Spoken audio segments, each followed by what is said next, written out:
من جو ہے اسم شرط جازم ہوتا ہے، یعنی یہ مجزوم کرتا ہے اپنے بعد میں آنے والے جملوں کو۔ لکھا ہوا شرط کے لیے استعمال ہوتا ہے یا شرط کے معنی دیتا ہے اور دو جملوں پر داخل ہوتا ہے، اور دونوں جملوں کو یا تو لفظاً مجزوم کرتا ہے، یعنی اگر من شرطیہ کے بعد دو جملے ہوں اور دونوں جملوں کا فعل مضارع ہو تو وہ دونوں فعل مضارع مجزوم ہوں گے، اور اگر فعل مضارع نہ ہو، فعل ماضی ہو، تو ظاہر بات ہے ماضی تو مبنی ہوتا ہے، لیکن اس ماضی کو بھی یعنی دونوں جگہوں پہ اگر ماضی ہو تو ان دونوں ماضیوں کو ہم محلاً مجزوم کہیں گے، یا جملہ اسمیہ ہو تو بھی ہم محلاً مجزوم اسے کہیں گے۔ تو یہ مطلب ہے اس کا کہ دو جملوں پر داخل ہوتا ہے، دونوں جملوں کو یا تو لفظاً مجزوم کرتا ہے یا پھر محلاً، اور اس کی دو ایگزامپلز میں نے آپ کے سامنے رکھی ہیں عام عربی کی۔ پہلی ایگزامپل ہے من یاتی یجد، جو آئے گا وہ پائے گا، تو یاتی تھا اصل میں، اینڈ پہ یا تھی، حمزہ تا یا حروف مادہ کے تحت، لیکن فعل ناقص ہونے کی وجہ سے مجزوم صورت میں یا جو ہے وہ ڈراپ ہو گئی تو یاتی رہ گیا، اور یجدو تھا اصل میں جو کہ مجزوم ہو کے یجد رہ گیا۔ تو یہاں پر یاتی اور یجد دو جملے ہیں اور دونوں جملے لفظاً مجزوم ہیں۔ اور نیچے والی ایگزامپل میں من اتا وجدہ، یہاں پر اتا ماضی کا جملہ ہے، وجدہ بھی ماضی کا جملہ ہے، لیکن دونوں جملوں کو ہم محلاً مجزوم کہیں گے۔ ترجمہ دونوں جملوں کا ایک ہی ہوگا کہ جو آئے گا وہ پائے گا۔ اب ایک بہت اہم چیز میں آپ کے ساتھ شیئر کرنے لگا ہوں، وہ ہے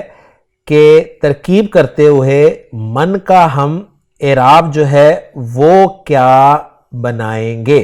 تو من کا اعراب جو ہے دو طرح سے ہو سکتا ہے، ذہن میں رکھیے گا۔ ایک ہو سکتا ہے من کو ہم مرفوع قرار دیں، من ہے تو مبنی ظاہر بات ہے، لیکن ظاہر بات ہے محلاً اس کا اعراب آئے گا تو وہ محلاً یا تو مرفوع ہوگا، اگر مرفوع ہوگا تو اس کی مرفوع ہونے کی وجہ یہ ہوگی کہ وہ مبتدا بنے گا۔ اب اس کو ہم نے پہچاننا کیسے کہ مبتدا بنے گا اور اس کا اعراب ہم محلاً مرفوع لیں گے؟ اس کی پہچان یہ ہے کہ اگر من کے بعد آنے والا فعل ناقص ہو تو ہم من کو محلاً مرفوع مبتدا بنائیں گے۔ جیسے قرآن مجید سے ایگزامپل آپ دیکھ رہے ہیں سورہ ہود کی، من کانا یرید الحیات الدنیا وزینتہا نوفی الیہم اعمالہم فیہا۔ تو یہاں پر دیکھیں من کے بعد جو ہے فعل ناقص آ رہا ہے کانا، تو یہاں پر ہم من کو مبتدا بنائیں گے، اور آگے دو جملے ہوں گے، ایک ہے کانا یرید الحیات الدنیا وزینتہا، اس جملے کو ہم شرط قرار دے دیں گے، اور جو جواب شرط ہے وہ ہے نوفی۔ تو اب یہ نوفی جو ہے یہ اصل میں تھا نوفی، یہاں بھی یا ڈراپ ہوئی ہے تو یہ مجزوم مضارع استعمال ہوا ہے، تو جواب شرط یا جزا ہوگی نوفی الیہم اعمالہم فیہا، اور پھر یہ شرط اور جواب شرط مل کر من مبتدا کے لیے خبر بن جائے گا۔ ایک ترکیب تو یہ ہے، اور دوسری ترکیب یہ کی جاتی ہے کہ من مبتدا ہے محلاً مرفوع، کانا یرید الحیات الدنیا وزینتہا، یہ والا جملہ جو ہے خبر بن جائے گا، اور من مبتدا اپنی خبر سے مل کے شرط بن جائے گا، اور جواب شرط یا جزا ہوگا نوفی الیہم اعمالہم۔ تو دونوں طرح سے ترکیب آپ کو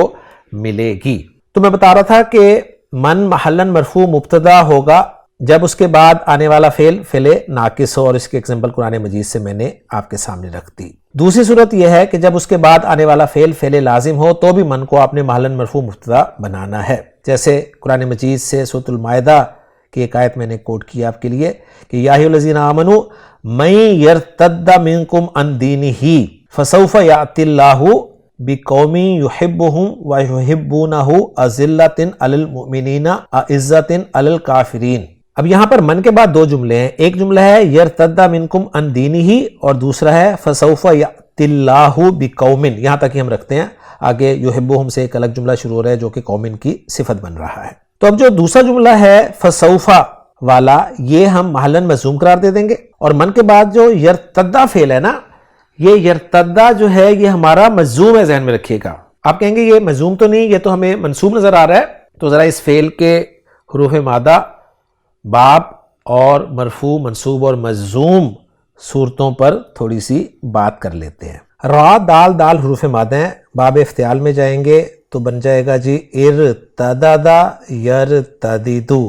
اور اگر حروف مادہ کو دیکھیں تو پھر یہ فعل جو ہے غیر صحیح فعل مضاعف کی کیٹیگری میں جائے گا، اور مضاعف غیر صحیح فعل میں ہم دو ہم جنس حروف کو مرج کرتے ہیں، یہ ہم اچھی طرح جانتے ہیں، اور مرج کرنے کے لیے جو آئیڈیل سچویشن ہوتی ہے وہ یہ ہوتی ہے کہ پہلا حرف جو ہے وہ ساکن ہونا چاہیے اور دوسرے حرف پر کوئی نہ کوئی حرکت ہونی چاہیے. اگر پہلا حرف ساکن نہ ہو تو ہم اس کو ساکن کرنے کی کوشش کرتے ہیں, اور ساکن کرنے کے لیے ہمارے پاس دو طریقے ہیں. پہلا طریقہ یہ ہے کہ اس سے پہلے دیکھا جاتا ہے اگر ہمیں سکون نظر آ رہا ہو تو اس حرف کی حرکت ہم اس ساکن حرف کو دے دیتے ہیں, اور اس طرح وہ پہلا حرف جو ہے ساکن ہو جاتا ہے. لیکن اگر ہمیں سکون پہلے حرف پر نظر نہ آ رہا ہو تو ہم اس متحرک حرف کی حرکت کو زبردستی ختم کر دیتے ہیں, جیسا کہ ہم نے یہاں پر کیا. ہم نے دیکھا کہ پہلے دال پر زبر ہے, ساکن نہیں ہے, تو ہم نے اس کو پیچھے تا کی طرف منتقل کرنے کی کوشش کی, لیکن تا پر پہلے ہی حرکت تھی, لہٰذا ہم نے دال کی حرکت زبر کو ویسے ہی اڑا دیا اور پہلے دال کو ساکن کر دیا, اور لفظ بن گیا ہمارا ارتدتا. اسی طرح مضارع میں ہم نے کیا, پہلے دال پر زیر حرکت تھی, اسے ہم نے ساکن کرنا تھا, تا پر زبر تھی یعنی اس پہ حرکت تھی, دال کی حرکت ہم تا کو تو دے نہیں سکتے تھے, لہٰذا دال کی حرکت کو زبردستی ساکن کر دیا گیا اور یہ بن گیا جی یرتدو. اب دونوں دالوں کو مرج کر دیا گیا اور لفظ بن گیا ارتدا یرتدو.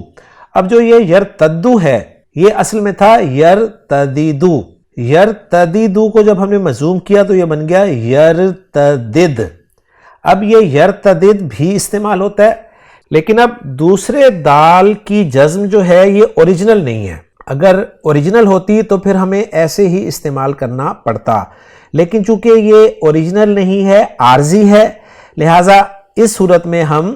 دونوں دالوں کو مرج کر سکتے ہیں. لہٰذا اب ہم پھر پہلے دال کو ساکن کرنے کی کوشش کریں گے, اور اس کے لیے طریقہ وہی اختیار ہوگا, تا پہ حرکت کی وجہ سے ہم دال کی حرکت کو ختم کر دیں گے, تو اب دونوں دالیں جو ہیں وہ ساکن ہو گئیں. اب دونوں دالوں کو ہم مرج تو کر دیں,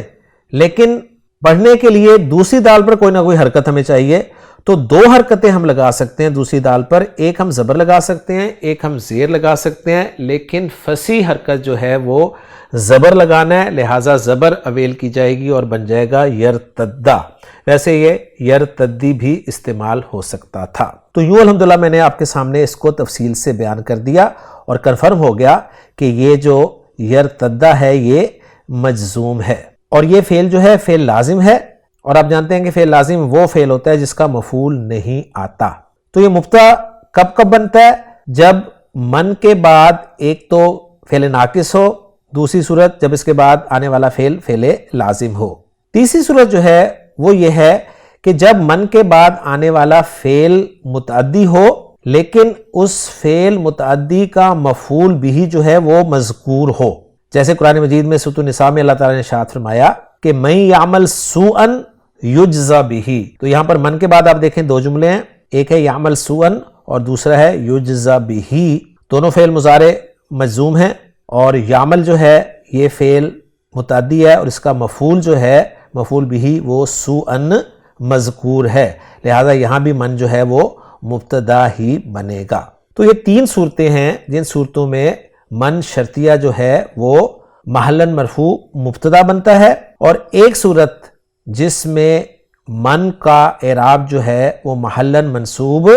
مفعول بھی کے طور پر استعمال ہوتا ہے, اور وہ صورت یہ ہے کہ جب اس کے بعد آنے والا فعل متعدی ہو اور اس کا مفعول بھی مذکور نہ ہو. اور اس کے لیے میں نے سورۃ الانعام سے ایک آیت آپ کے سامنے رکھی ہے کہ من یشاء اللہ یضللہ. تو من کے بعد دو جملے مل رہے ہیں آپ کو, ایک ہے یشاء اللہ اور دوسرا یضللہ, اور دونوں فعل مضارع جو ہیں وہ مجزوم ہوئے ہیں, اور یشاء جو ہے ایک متعدی فعل ہے جس کے معنی چاہنا کے ہوتے ہیں, فاعل مذکور ہے مفعول مذکور نہیں ہے, لہٰذا یہاں پر من کو ہم محلاً منصوب مفعول بھی مقدم بنا دیں گے یشاء فعل کے لیے, اور پھر ترکیب کچھ یوں کریں گے کہ من محلاً منصوب مفعول بھی مقدم, یشاء فعل اس میں جلالہ فاعل, فعل اپنے فاعل اور مفعول بھی مقدم سے مل کر جملہ فعلیہ ہو کے شرط, اور یضللہ والا جملہ فعل فاعل مفعول بھی مل کر